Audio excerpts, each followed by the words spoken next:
Hello, ఈరోజు నేను మినప్పప్పు గారెలు చేస్తున్నా. మినప్పప్పు రాత్రికి నానబెట్టేసుకున్న, ఒక 6 గంటలు నానింది మినప్పప్పు. కొంచెం నానబెట్టి మిక్సీలో వేసుకొని 2 మిరపకాయలు, కొంచెం అల్లం ముక్కేసుకోవాలా.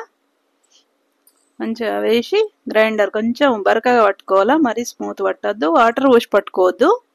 వాటర్ పోసి పట్టుకుంటే అంత పలసగా అయిపోతుంది, మళ్ళీ గారెలు చక్కగా రావు అవి.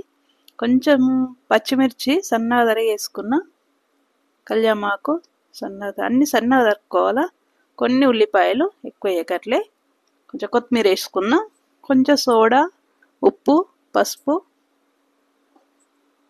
కొంచెం జీరా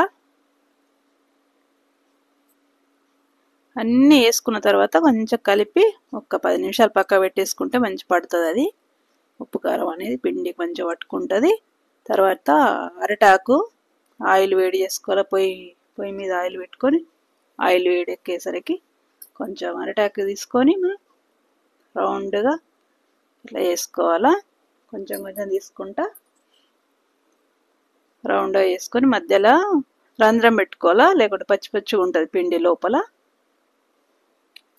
రౌండ్ మనకు ఇవి చాలా టేస్టీగా ఉంటాయి.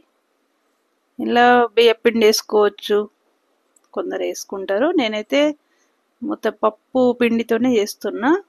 ఎప్పుడెప్పుడు అప్పుడప్పుడు వేస్తా, కాకపోతే ఈసారి వేయలేను. పిండి గట్టిగా కొంచెం వాటర్ పోసి పట్టుకుంటే పలసగా అవుతుంది కదా, అప్పుడు బియ్యపిండి వేసుకోవచ్చు.